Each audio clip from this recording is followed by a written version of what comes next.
What's up, everybody? Welcome back to the Savage Land. Welcome back to another episode of The Field. And today on The Field, we have the Gijoe classified Cobra Metalhead, number 118 in the line.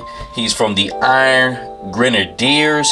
Has a few body prints on there on his arm that says Destro, so you know he's Destro guy. But this guy right here, personally for me, I remember him in the Deke cartoon. It had been a minute since I watched the Deke cartoon, but I probably started maybe looking at it here and there about a year and a half ago, man. And boy, it brought back some memories. But then after you don't see something for a long time, you're like, God, this was horrible. But one significant character on there, if you ever watch it and remember, is this guy right here, because he was just so out of control. You see this weapon system he got. He used it all the time. He blew up everything. He was a complete idiot. He was about the most goofiest character I've ever seen Cobra have, because to be honest with you, in the Sunbow Cobra characters, for the most part, it was kind of slapsticky, but their characters were serious. You know, at least they tried to be. I mean, this guy right here was totally made for kids, totally goofy, totally zany. I know he loved his grandma, and he was just a very off the wall character, man. But as far as the classified figure, he looks good. We'll go from top to bottom and talk about him. Me personally, I think he's a good figure, but he's kind of irritating in a certain way, and it's not because of his own fault. It's because of the weapon system. It's just he's kind of characters that's all over the place, and that's just what this figure is. But I'll go through that, what I'm basically talking about with that, man. And also, he's kind of more of the cartoony side as far as how he looks. I will say I always love to throw Major Blood up, because Major Blood is like one of the greatest characters they ever made. In the cartoon, like I said, he was a little bit, he was serious, but he was not, you couldn't take him serious. He was like kind of goofy looking. But in this classified line, they turned him into a straight killer, and they kind of did that with this Metalhead. He's definitely different from the cartoon, the way he looks all in seriousness, but it still doesn't go over to that level they did with Major Blood. But let's go ahead and do it, man. Let's start with talking about this guy from top to bottom. All right, so we all know I like to start with him like just already geared up, everything on him pretty much. And with this guy, he has so much going on, but ironically, man, he can hold everything on him besides his different hair pieces. Like, this is everything that he has as far as his weapons, and he has a lot. He almost looks like Dr. Octopus up here with all these arms and tentacles sticking out everywhere. I am worried in the future about the rockets with the tentacles maybe sagging, because they're tight, but they just don't feel like they'll last forever. Like these tentacles up here, like all this in here, I wonder how that will hold up after a couple of years. But as of right now, I mean, it's good, and it's holding up. I never really cared too much for the way these features on the explosions look. They kind of just look like candy corn, to be honest with you. I just don't like the way they're just so coned up and posed up like that. But I mean, it's cool. This is me just nitpicking. I do think this is a good looking figure, but just certain things, like I said, he's wacky. Maybe it's not my cup of tea, but as far as classified, I mean, they knocked him out of the park of what you were supposed to do with this figure. As far as his head sculpt, has a nice set of hair, no wash or anything like that, but just black plastic, sculpted really well. His hair did look like that. He had the kind of early 90s rock and roll thing going on with him, goatee. He has another hairpiece that shows his eyes, which I'll put on later in the review. And then he has a helmet that I've never seen before. I don't remember him wearing that in the show, but I have vague memories of that show, so who knows. But I like the way it looks too. It almost looks like a Spartan, Roman Spartan helmet. But this is the way I'll display with the goggles here, and I love the yellow and red paint on it. It just really makes it pop. It shows his target radar system on there, so he can lock and load and shoot off his missiles. Far as the little guard up under his chin going down on the vest, I think that's pretty cool too. I mean, he deals with explosions, so that's more like a bomb vest type ordeal, like a shield. And look like he has Cold Slither on there, a few Joes X'd out on that little piece where he's, basically got his own little graffiti going on. As far as his overlay with the vest, very nice vest. Got a lot of features on, a lot of scope, a lot of little packs on the front. That's where he holds his knife also. He has a knife sheath in there that goes in, and it has nice silver paint. I'll pull that out later on in the review. But just as far as his colors, kind of muted dark gray, light gray with like a crimson red. That's mostly what the Iron Grenadiers dress in, like a dark gray, black, red, that type of ordeal. Far as his arms, double jointed arms, pinless, which looks really good.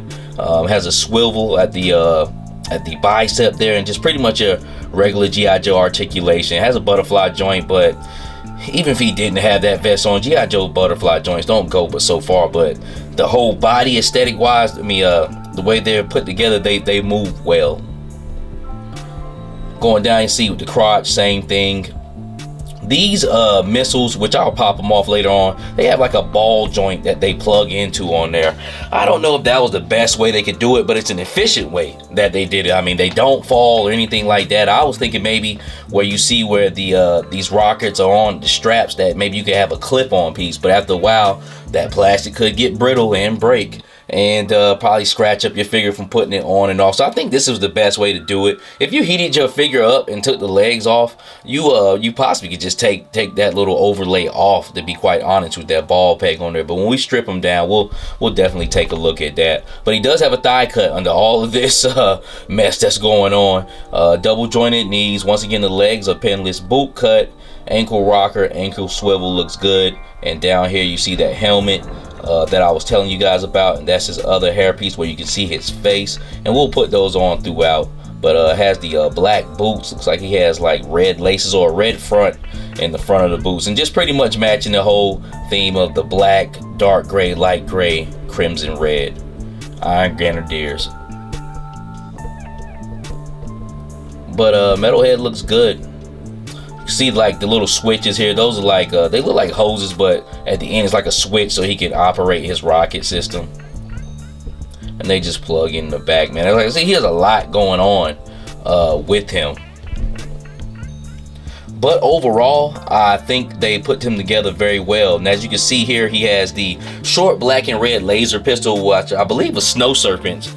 Came with that too. They're starting to incorporate like those laser guns back in G.I. Joe, like with the laser rifle on the Joe side. I believe Grunt was the first to kind of show it that, and then of course Retro Duke has one, and then a lot of with the older Cobras, they're starting to put that small laser gun in, and it looks good. I like it. Soft plastic, gummy, no need to even ask. But the weapons do look good, and they did come out the package straight, but you know, they are gummy. This smaller rifle right here looks like maybe a modified AR with like a shortened barrel on it, or something. But it looks good. I don't know how close to realistic it is, but it's a good looking gun. I like the way it looks, and I actually like that it's a short rifle. You just don't need a big long rifle all the time, man. And especially with him, he already has a lot going on, so he needs to have a shortened up barrel in stock anyway, so he can move around, get out the way of that crazy missile system. Alright, so here we got him stripped down. I'm just go down his body real quick, but we have the other hairpiece on. And like I said, you just take it on and off. It's very simple. Just lift up on it. It'll come right on off. And you can place any other hairpiece you want on there, which I think is a pretty cool G.I. Joe accessory instead of multiple heads. And sometimes when you have a lot of figures, when you start picking up all this extra baggage of this hand, that hand, this head, I mean, it can get kind of crazy, man. So me personally, myself, I like he can just switch his hairpiece out. But as you can see, he's more on the cartoony G.I. Joe side. Like, he has a good looking face sculpt. It's kind of crazy looking, but it doesn't look realistic. It doesn't look like, when you start looking in his face, it starts looking eerie. It looks like an action figure.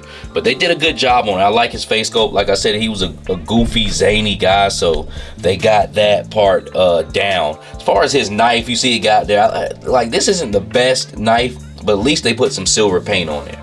I hate when they just do like a jet black knife or just a jet color, you know, and don't break up that difference and put that definition, putting some silver paint on there so it can look realistic. But as you can see here, we're gonna go down and look at his back with his backpack off. Very nice in there. Nice silver paint in there. Nice, kind of like a teal greenish paint in there. Looks like almost like it's powering up the gauges or some type of grid, but it looks good. Like even the spinal part on there Looks really good. Got some paint on that, man. So they did a good job on that overlay. And this vest has just so much sculpt in it. Like, it's dope. It's dope. They did a good job on that, man. Like I said, this not a bad figure by far. I'm just nitpicking on stuff that I don't care too much for, man. But it's almost by default, man, because this is just the way he is. But you can see there, you see the overlays on the leg. They have the those ball joints almost look like the drop down hip joints. That's how they look when you take the leg off.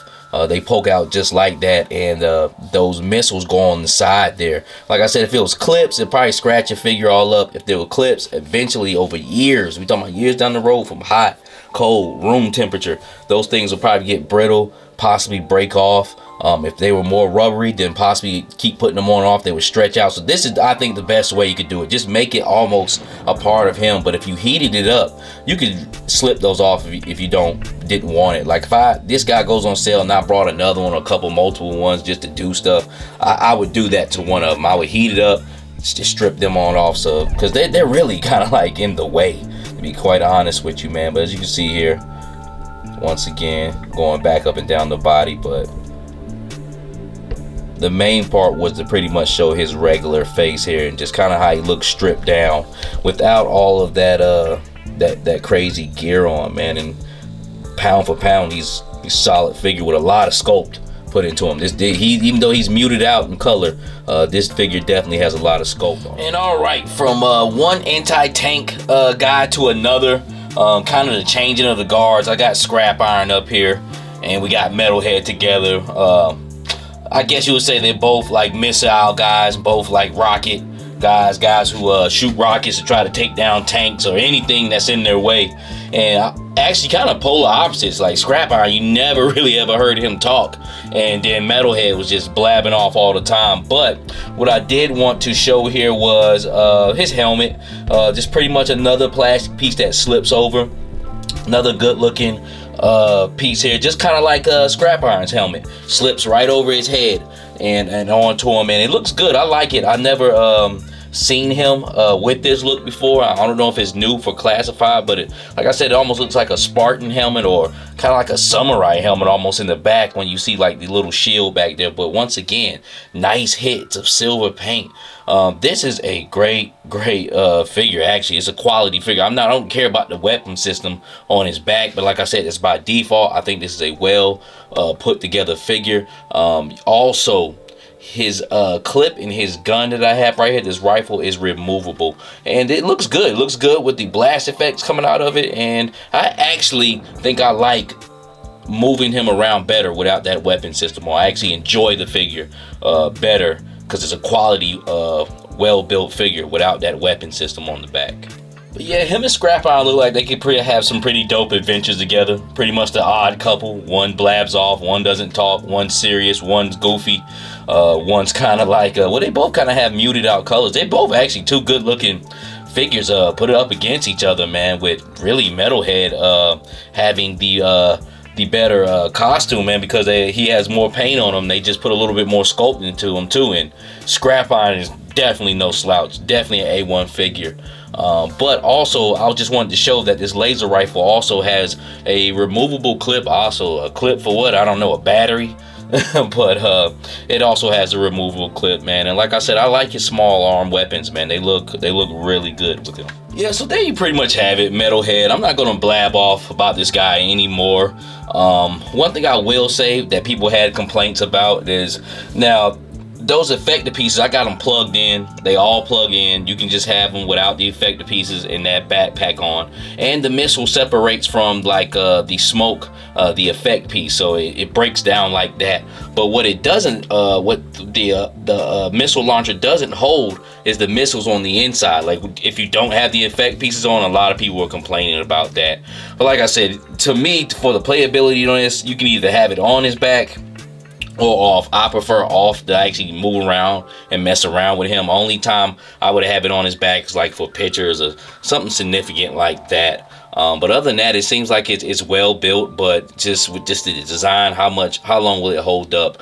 I seen this guy in Target. He was on the shelves, had about 4 or 5 of them, and I think what might happen with him is the same thing with Scrap Iron. You see in Walmart now, he's up there for 29 bucks because he's just overloaded. I didn't know this was a figure that was going to come to Target shelves or Walmart shelves, but it seems like with the deluxe figures, they put them out there to do that. But he might become a shelf warmer after a while. I don't know how interested people will be with him, but if he does, I'll be there to scoop me up some extra ones of these, because like I said, it's a quality, well-built figure. But this backpack can be kind of irritating dealing with it, just trying to get it out of the way to do stuff, and pieces, you know, getting hit and falling off and things of that nature. But other than that, man, top-notch figure.